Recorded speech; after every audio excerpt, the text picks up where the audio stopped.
ಎಲ್ಲರಿಗೂ price lord. ನಿಮ್ಮೆಲ್ಲರನ್ನು ಕೂಡ ಈ ಒಂದು ವಿಡಿಯೋವಿನ ಮೂಲಕ ಸಂಧಿಸುವುದರಲ್ಲಿ ಬಹಳ ಸಂತೋಷ ಪಡ್ತೇನೆ.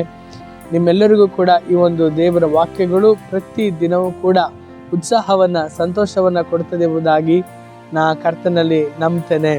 ಪ್ರೀತಿಯ ದೇವಜನರೇ, ಯೆರೆಮೀಯ 33ನೇ ಅಧ್ಯಾಯ 3ನೇ ವಾಕ್ಯದಲ್ಲಿ ಒಂದು ಬಲವಾದ ವಾಕ್ಯವನ್ನು ನಾವು ನೋಡ್ತೇವೆ. ಅದೇನೆಂದರೆ, ದೇವರ ವಾಕ್ಯ ಹೇಳ್ತದೆ, ನನ್ನ ನಾಮವನ್ನು ಕೂಗಿಕೊ, ನಾನು ಬಂದು ನಿನಗೆ ಸದುತ್ತರವನ್ನು ದಯಪಾಲಿಸಿ ನಿನಗೆ ಅರಿಯದೇ ಇರುವಂತಹ ಗೂಢಾರ್ಥಗಳನ್ನು ನಾನು ತಿಳಿಯಪಡಿಸ್ತೇನೆ.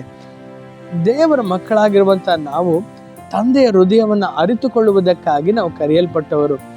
ದೇವರನ್ನ ಇನ್ನೂ ಹೆಚ್ಚೆಚ್ಚಾಗಿ ಪ್ರತಿ ದಿನವೂ ಆತನನ್ನು ತಿಳಿದುಕೊಳ್ಳುವುದೇ ನಮ್ಮ ಜೀವಿತದಲ್ಲಿರುವಂಥ ಒಂದು ದೊಡ್ಡ ಭಾಗ್ಯವು ಪ್ರಿಯರೇ.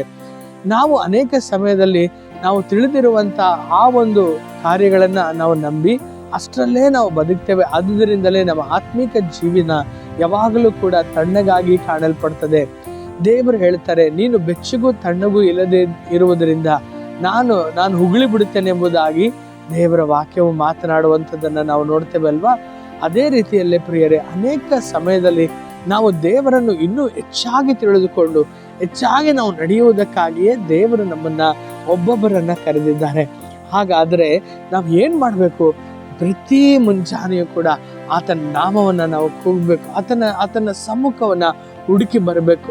ಯಾವ ರೀತಿಯಲ್ಲಿ ದಾವೀದನು ಹೇಳ್ತಾನೋ, ಒಂದು ಜಿಂಕೆಯು ನೀರಿಗಾಗಿ ಆತರಿಯುವಂತೆ ನನ್ನ ಪ್ರಾಣವು ನಿನಗಾಗಿ ತವಕಿಸ್ತದೆ ಎಂಬುದಾಗಿ, ಆ ರೀತಿಯಲ್ಲಿ ಪ್ರತಿ ದಿನವೂ ಕೂಡ ದೇವರೇ, ನಿನ್ನಿಂದ ನಾನು ಏನಾದರೂ ಪಡೆದುಕೊಳ್ಳಲು ನಾನು ಬಯಸ್ತೇನೆ, ನಿನ್ನ ಪ್ರೀತಿಯಿಂದ ತುಂಬಲ್ಪಡಲು ಬಯಸ್ತೇನೆ ಎಂಬುದಾಗಿ ಯಾವಾಗ ನಾವು ದಿನವೂ ಕೂಡ ಪ್ರತಿ ಸಮಯದಲ್ಲಿ ಕೂಡ ನಮ್ಮ ಹೃದಯದಲ್ಲಿ ಆಸೆ ಪಡ್ತೇವೋ, ಆಗ ದೇವರ ವಾಕ್ಯ ಹೇಳುವಂತೆ ಆತನು ನಮಗೆ ಅರಿಯದೇ ಇರುವಂತಹ ಕಾರ್ಯವನ್ನು, ನಮಗೆ ತಿಳಿಯದೇ ಇರುವಂತಹ ಗೂಢಾರ್ಥಗಳನ್ನು ದೇವರು ತಿಳಿಯಪಡಿಸ್ತಾನೆ. ಪ್ರಿಯರೇ, ದೇವರ ವಾಕ್ಯವು ಗೂಢಾರ್ಥಗಳಿಂದ ತುಂಬಲ್ಪಟ್ಟಿರುವಂತಹ ಒಂದು ಬೊಕ್ಕಸವದು. ನಾವು ಅಂದುಕೊಂಡಿರುವಂತೆ ಒಂದು ಕಥೆಯ ಪುಸ್ತಕ ಅದಲ್ಲ. ದೇವರ ವಾಕ್ಯವು ದೇವರ ಹೃದಯದಷ್ಟು ಆಳವಾದದ್ದು. ನನ್ನ ಪ್ರೀತಿಯ ದೇವಜನರೇ, ಅನೇಕ ಬಾರಿ ನಾವು ದೇವರ ವಾಕ್ಯವನ್ನ ನಾವು ನಮ್ಮ ಜ್ಞಾನದಿಂದ ಓದಿಕೊಳ್ಳುವುದರಿಂದ ನಮಗೆ ಅದರ ಒಂದು ಗೂಢಾರ್ಥಗಳು ತಿಳಿಯುವುದಿಲ್ಲ. ಆದರೆ ಯಾವಾಗ ನಾವು ಆತನನ್ನು ಕರಿತೇವೋ, ಆಗ ಪರಿಶುದ್ಧಾತ್ಮ ದೇವರು ನಾವು ಇರುವಂತಹ ಸ್ಥಳದಲ್ಲಿ ಆತನು ಇಳಿದು ಬಂದು ಆ ಒಂದು ಸತ್ಯವೇದವನ್ನು ಬರೆದಂಥ ಆ ಒಂದು ಲೇಖಕನು ಆತನು ನಮ್ಮ ಸಂಗಡ ಕುಳಿತು ನಮಗೆ ತಿಳಿಯದೇ ಇರುವಂತಹ ಮಹತ್ ಕಾರ್ಯಗಳನ್ನು ಅಲ್ಪವಾದ ಈ ಮನುಷ್ಯನ ಮೆದುಳಿಗೆ ಆತನು ತಿಳಿಸುವಂತಹ ದೇವರು ಆತನಾಗಿದ್ದಾನೆ. ಯೋಬ ಭಕ್ತನು ಈ ರೀತಿಯಾಗಿ ಹೇಳ್ತಾನೆ, ನನ್ನ ಒಂದು ಚಿಕ್ಕ ಈ ಒಂದು ಆಲೋಚನೆಗೆ ಪರಲೋಕದ ಜ್ಞಾನವನ್ನ, ಪರಲೋಕದ ರಹಸ್ಯವನ್ನ ತಿಳಿಸ್ಕೊಡುತ್ತೀಯಲ್ಲ ದೇವರೇ, ನೀ ಎಷ್ಟು ಉನ್ನತನಾಗಿದೆಯಾ ಎಂಬುದಾಗಿ. ನಾವು ಕೂಡ ವಾಕ್ಯದಲ್ಲಿ ಬರೆಯಲ್ಪಟ್ಟಿರುವ ಹಾಗೆ ಸತ್ಯವನ್ನ ನೀವು ಅರಿತುಕೊಳ್ಳುವಿರಿ, ಆ ಸತ್ಯವು ನಿಮ್ಮನ್ನು ಬಿಡುಗಡೆ ಮಾಡ್ತದೆ ಎಂಬುದಾಗಿ ನಾವು ಅನೇಕ ಸಮಯದಲ್ಲಿ ಉಪವಾಸ ಮಾಡ್ತೇವೆ, ಪ್ರಾರ್ಥನೆ ಮಾಡ್ತೇವೆ. ಎಲ್ಲ ರೀತಿಯಲ್ಲಿ ನಾವು ಏನೇ ಪ್ರಯತ್ನ ಪಟ್ಟರು ಕೂಡ ದೇವರ ವಾಕ್ಯದಲ್ಲಿರುವಂತಹ ಸತ್ಯವು, ಆ ಒಂದು ಪ್ರಕಟಣೆಗಳು ನಮಗೆ ಯಾವಾಗ ದೇವರು ಪ್ರಕಟಿಸ್ತಾರೋ ಆವಾಗಲೇ ಆ ಭಾಗಗಳಲ್ಲಿ ದೇವರು ಒಂದು ದೊಡ್ಡ ಬಿಡುಗಡೆಯನ್ನ, ತೆರೆದ ಬಾಗಿಲುಗಳನ್ನು ಕೊಡ್ತಾರೆ ಪ್ರಿಯರೇ. ಆದುದರಿಂದ ಈ ದಿನದಿಂದ ನಾವು ಒಂದು ಕಾರ್ಯವನ್ನು ಮಾಡೋಣ. ನಮ್ಮ ಸತ್ಯವೇದವನ್ನು ತೆರೆದಿಟ್ಟು ಮುಂಜಾನೆಯಲ್ಲಿ ದೇವರೇ ಆತನ ನಾಮವನ್ನು ನಾವು ಕೂಗಿ ಕನ್ನಡಪ್ಪ, ಇದು ನನಗೆ ಅರ್ಥ ಆಗೋದಿಲ್ಲ ದೇವರೇ.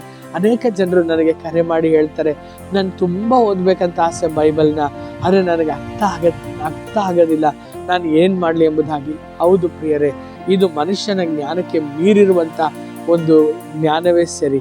ಆ ಪುಸ್ತಕದಲ್ಲಿರುವಂಥದ್ದು ಪರಲೋಕ ದೇವರ ಕುರಿತಾಗಿ, ನಮಗೆ ಎಟಕಲಿಕ್ಕಾಗದಂಥ ಆ ಉನ್ನತವಾದ ದೇವರ ಕುರಿತಾಗಿ. ಆದುದರಿಂದಲೇ ನಾವು ಆತನ ಸಮ್ಮುಖದಲ್ಲಿ ಕುಳಿತು, ಅಪ್ಪ, ಇದು ನನ್ನ ಬಲಕ್ಕೆ ಸಾಲದು, ನನ್ನ ಆಲೋಚನೆಗೂ ನನ್ನ ಜ್ಞಾನಕ್ಕೂ ಸಾಲದು, ನೀ ನನಗೆ ಸಹಾಯ ಮಾಡು, ನನಗೆ ಕಲಿಸಿಕೊಡು ಎಂಬುದಾಗಿ ಹೇಳುವಾಗ ಒಂದು ಬೆಸ್ತನನ್ನು ಕೂಡ ದೇವರು ಕರೆದು ಆತನನ್ನು ಅಪೊಸ್ತಲನಾಗಿ ಮಾಡಿ ಆತನ ಬಾಯಿಂದ ಪ್ರಕಟಣೆಗಳನ್ನು ದೇವರು ತರ್ತಾರೆ. ಅಂದರೆ ಒಬ್ಬ ಸಭೆಯನ್ನು ಹಿಂಸಿಸುವಂಥ ಸೌಲನನ್ನು ತೆಗೆದುಕೊಂಡು ಆತನ ಮೂಲಕ ಅನೇಕ ಗೂಢಾರ್ಥಗಳನ್ನು ದೇವರು ಮಾತನಾಡ್ತಾರೆ. ಅಂದರೆ ನಿಮ್ಮೊಂದಿಗೂ ನನ್ನೊಂದಿಗೂ ದೇವರು ಮಾತನಾಡೋದಕ್ಕೆ ಸಾಧ್ಯ ಪ್ರಿಯರೇ.